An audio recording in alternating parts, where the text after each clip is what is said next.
क्रांतीवीर वसंतराव नारायणराव नाईक शिक्षण प्रसारण संस्थेच्या पंचवार्षिक निवडणुकीची मतमोजणी रविवार दिनांक 28 जुलै रोजी मखमलाबाद रोडवरील भावबंधन मंगल कार्यालय येथे झाली। सदर निवडणुकीत हेमंत धात्रक आणि तानाजी जायभावे प्रणित प्रगती पॅनलने घवघवीत यश मिळवले। यंदा प्रथमच 4 पॅनलचे निर्मिती झालेल्या निवडणुकीत तब्बल 118 उमेदवार रिंगणात असल्याने मतदानाची चुरस वाढली होती। बिनविरोध निवडणुकीचे सर्व प्रयत्न फोल ठरल्यानंतर 4 पॅनलची निर्मिती झाली होती। प्रगती पॅनलकडून नाशिक तालुक्यासह शहर कार्यकारी संचालक पदाच्या निवडणुकीत प्रकाश घुगे हे तब्बल 2541 मते मिळवून विजयी झाले। प्रकाश घुगे यांच्या विजयाची घोषणा होताच त्यांच्या समर्थकांनी मोठा जल्लोष करीत फटाके आणि गुलालाची उधळण केली। प्रगती पॅनलचे प्रमुख हेमंत धात्रक आणि तानाजी जायभावे यांच्या मार्गदर्शनाखाली आणि समाजाच्या पाठिंब्यावर आपण निवडून आलो आहोत। त्यामुळे पुढील 5 वर्ष आपण संस्थेचा संचालक म्हणून नव्हे तर एक नोकर म्हणून काम करणार आहोत। तसेच संस्थेच्या प्रगतीसाठी तन्मनधनाने पुढाकार घेणार आहोत। मयत सभासदांच्या वारसांची नव्याने नोंदणी करून नव्या पिढीला संस्थेच्या कारभारात सहभागी करून घेणार आहोत। त्यामुळे संस्थेच्या सभासदांसाठी काम करणार असल्याचे प्रतिपादन प्रकाश घुगे यांनी केले। आपण संस्थेच्या कार्यकारिणीत प्रामाणिकपणे काम करून समाजापुढे एक नवा आणि चांगला आदर्श निर्माण करणार असल्याचे प्रकाश घुगे यांनी सांगितले। क्रांतीवीर वसंतराव नारायणराव नाईक शिक्षण संस्थेच्या पंचवार्षिक निवडणुकीमध्ये गेल्या 15 दिवसापासून प्रचाराची रणधुमाळी चालू असताना आम्ही उत्तर महाराष्ट्रामध्ये नामवंत अशी असलेली शिक्षण संस्था पूर्वीच्या काळातील गेल्या 100 वर्षापूर्वी या नाशिक जिल्ह्यामध्ये समाज बांधवांनी मुंबईला हमाली करून ह्या VN नाईक शिक्षण संस्थेचं रोपटं रोवलेलं आहे। खरं तर म्हटलं तर हमालांनी 1-1 रुपया जमा करून ती जागा घेऊन त्या संस्थेला आज इतकं मोठं रूप आणलेलं आहे। ते रूप आणलेलं असताना आजच्या या युगामध्ये खरोखर क्रांतीवीर वसंतराव नारायणराव नाईक शिक्षण संस्था ही चांगली नावारूपाला आलेली आहे। हे सगळं आलेलं असताना अनेक जुन्या जाणत्या लोकांचा या संस्थेमध्ये खूप मोठ्या प्रमाणात योगदान आहे।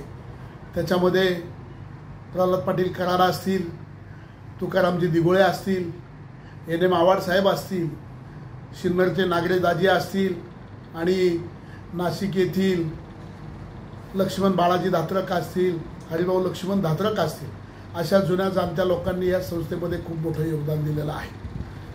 या सगळ्या लोकांचा हेतू हाच होता का ही संस्था चांगल्या पद्धतीनं वाढून एक समाजाचं चांगलं काम उभं राहिलं पाहिजे, समाजातील मुलांना शिक्षणाची सोय झाली पाहिजे, या हेतूने ही संस्था चालू झालेली आहे। परंतु आजच्या ह्या बदलत्या युगामध्ये आज अनेक राजकारणी ह्या संस्थेकडे राजकारण म्हणून बघायला लागले आणि त्याचं रूपांतर कालच्या निवडणुकीमध्ये आपण सगळ्यांनी बघितलं असेल का या संस्थेमध्ये 4-4 पॅनल पडून या मतदारांना पूर्णपणे द्विधा स्थितीत नेऊन ठेवलेलं होतं। परंतु या VN नाईक शिक्षण संस्थेचा जो सभासद वर्ग आहे तो 100% खूप विचारपूर्वक काम करणारा आहे।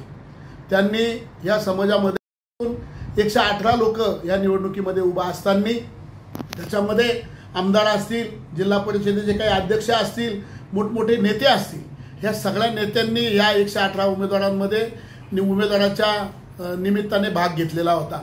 परंतु समाजाच्या लक्षात आलं का नाही, जेव्हा एखादा आमदार असेल, एखादा जिल्हा परिषद अध्यक्ष असेल, तो ह्या निवडणुकीमध्ये भाग घेतो तर नक्कीच या संस्थेला वेगळ्या दिशेने न्यायचा मार्गक्रमण सुरू झालेला आहे। म्हणून समाजाने चांगल्या पद्धतीनं विचार करून जर का राजकारण्यांच्या हातामध्ये ही संस्था गेली तर नक्कीच या संस्थेचं नुकसान झाल्याशिवाय राहणार नाही। आणि म्हणून त्यांनी खूप विचारपूर्वक समाजातील ज्यांना शिक्षण संस्थेमधील ज्ञान आहे, ज्यांना समाजाबद्दल आस्था आहे, जे हे लोक समाज शिक्षण संस्था सांभाळू शकता, अशा लोकांना समाजाने निवडून दिलेलं आहे।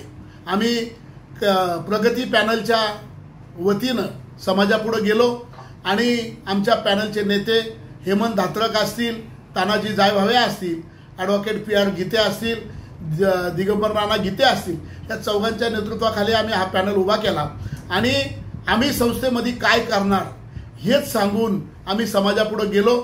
संस्थेच्या भविष्यातला विकास काय केला पाहिजे हे आम्ही समाजाला सांगितलं आणि विरोधकांनी प्रत्येकाने एकमेकावरती टीका टिप्पणीचं काम केलं आणि टीका टिप्पणीच्या कामातून लोकांच्या लक्षात आलं का काम करणारे लोक कोण आहेत। यांनी एकमेकाच्या उणे धुणे काढण्याऐवजी संस्थेमध्ये गेल्यानंतर आम्ही काय करू हे जर सांगितलं असतं तर नक्कीच समाजाने त्यांचा विचार केला असता, परंतु आमच्या पॅनलचे नेते हेमंत धात्रक, तानाजी जायभावे यांनी समाजापुढं फक्त संस्था आणि संस्था हेच दाखवल्यामुळं समाजाने या प्रगती पॅनलचे 23 उमेदवार निवडून दिले।